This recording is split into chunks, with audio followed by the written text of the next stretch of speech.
जय हिंद मेरे प्यारे साथियों। आज से हम एक नई सीरीज स्टार्ट कर रहे हैं। इस सीरीज के अंदर हम डेली 15 क्वेश्चन जनरल नॉलेज के और 15 क्वेश्चन हम जनरल साइंस के डेली डिस्कस करेंगे, जो आपको मिलेंगे हिंदी और इंग्लिश में। कमेंट सेक्शन में आप ज़रूर बताइएगा कि आपका स्कोर कितना रहा, और इसमें हम वो सारे क्वेश्चन डिस्कस करेंगे जो आपके एग्ज़ाम के पॉइंट ऑफ व्यू से इम्पॉर्टेंट होंगे। ठीक है, और इसकी जो पीडीएफ है आपको हमारे Telegram channel GT defence academy में मिल जाएगी भाई। जैसे आपके पास सबसे पहला क्वेश्चन है कि ऑस्कर पुरस्कार किस क्षेत्र में दिया जाता है, तो ऑस्कर पुरस्कार जो है सिनेमा के क्षेत्र पर दिया जाता है। देखो, अगर आपसे पूछे कि फिल्म क्षेत्र का सबसे बड़ा पुरस्कार कौन सा है, तो तब आप आंसर करोगे कि फिल्म क्षेत्र का सबसे बड़ा पुरस्कार जो है ऑस्कर पुरस्कार है। बट अगर आपके क्वेश्चन एग्जामिनर ऐसे क्वेश्चन पूछता है कि भारत में फिल्म क्षेत्र का सबसे बड़ा पुरस्कार कौन सा है, तो तब आप आंसर करोगे कि भारत में फिल्म क्षेत्र का जो सबसे बड़ा पुरस्कार है वो दादा साहेब फाल्के पुरस्कार है। देखो, क्वेश्चन ऐसे भी पूछ सकता है कि जो दादा साहेब फाल्के अवार्ड है वो सर्वप्रथम किसे मिला, तो वो सर्वप्रथम मिला था आपका देविका रानी को। किसे मिला था? देविका रानी को। तो देखो, जो क्वेश्चन मुझे ऐसे लगता है कि आपके एग्जाम के पॉइंट ऑफ व्यू से इंपॉर्टेंट है, तो मैं उसे यहीं डिस्कस कर लूँगा भाई। जैसे आपके पास दूसरा क्वेश्चन है कि निम्नलिखित में से कौन सा कभी भारत का वित्त मंत्री नहीं रहा, फाइनेंस मिनिस्टर जो है नहीं रहा। तो जो कमलनाथ जी थे ये भारत के कभी फाइनेंस मिनिस्टर नहीं रहे। अगर मैं वर्तमान की बात करूं, प्रेजेंट में बात करूं, तो प्रेजेंट में जो फाइनेंस मिनिस्टर है, वित्त मंत्री है, वो कौन है, तो तब आपका आंसर होगा वो निर्मला सीतारमण। कौन है? निर्मला सीतारमण। ठीक है, आगे चलते हैं। आगे है बहुत आसान क्वेश्चन है, आप सबको पता होगा कि इंडिया गेट किस शहर में, तो इंडिया गेट जो है वो दिल्ली में है। कहाँ है? दिल्ली में। ठीक है, अब देखो यहाँ देखो मुंबई में क्या है, तो तब आप आंसर करोगे कि मुंबई में क्या है? Gateway of India. क्या है? Gateway of India. Gateway of India. ठीक है, अगर मैं कोचीन की बात करूं तो कोचीन क्या है, तो देखो आपके एग्जाम में एक बार पूछा गया था कि अरब सागर की रानी किसे कहा जाता है, तो अरब सागर की जो रानी है वो किसे कहा जाता है? कोचीन को कहा जाता है। किसे कहा जाता है? कोचीन को। इंग्लिश में बात करूं तो इंग्लिश में कहते हैं queen of Arabian sea. Queen of Arabian is Cochin. ठीक है, आगे है आपके पास कि खिलाड़ी जीव मिल्खा सिंह का संबंध किस खेल से, तो इनका संबंध जो है गोल्फ से। किससे? गोल्फ से। आगे है कि कौन सी भाषा केरल में बोली जाती है, तो केरल में जो भाषा बोली जाती है वो मलयालम। कौन सी बोली जाती है? मलयालम। ठीक है,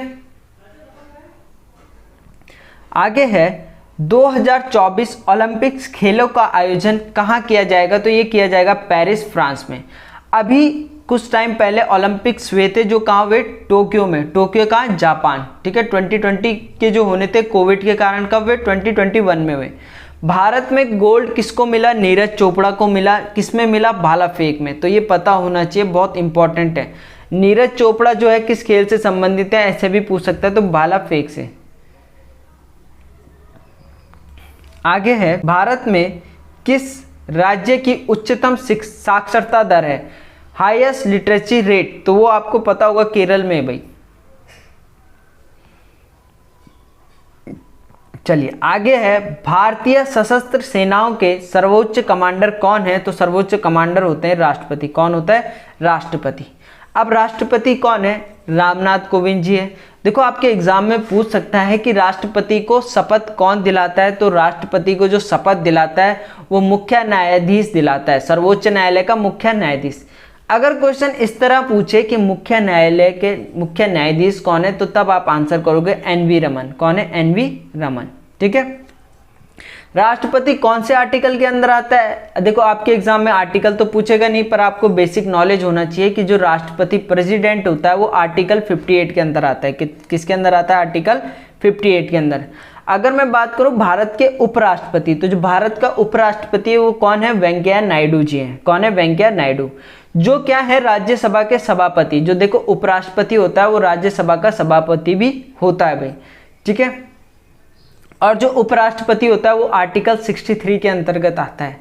बात करें प्रधानमंत्री की, तो पीएम हमारे कौन है? नरेंद्र दामोदर दास मोदी जी। ठीक है, जो अब इस टाइम हमारे प्रधानमंत्री हैं। ठीक है, और प्रधानमंत्री जो है आपका आर्टिकल 74 के अंतर्गत आता है भाई। ठीक है, आगे है अंतरिक्ष पर जाने वाले प्रथम भारतीय का नाम बताओ। तो अंतरिक्ष पर जाने वाला प्रथम भारतीय जो था वो राकेश शर्मा था।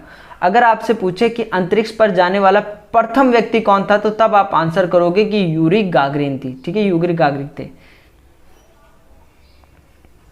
आगे है भारत के गृह मंत्री का नाम बताए। तो भारत के जो अभी प्रेजेंटली गृह मंत्री हैं वो हैं आपके कौन, अमित शाह जी। तो इनमें से कोई नहीं आंसर होगा। ठीक है, गृह मंत्री कौन है, अमित शाह जी है।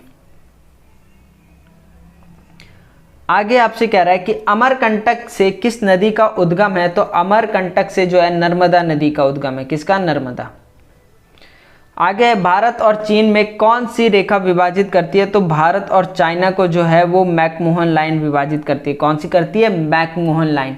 अगर मैं डूरेंट की बात करूं तो डूरेंट रेखा जो है वो इंडिया और अफगानिस्तान को विभाजित करती है। किसको करती है, अब इंडिया और अफगानिस्तान को।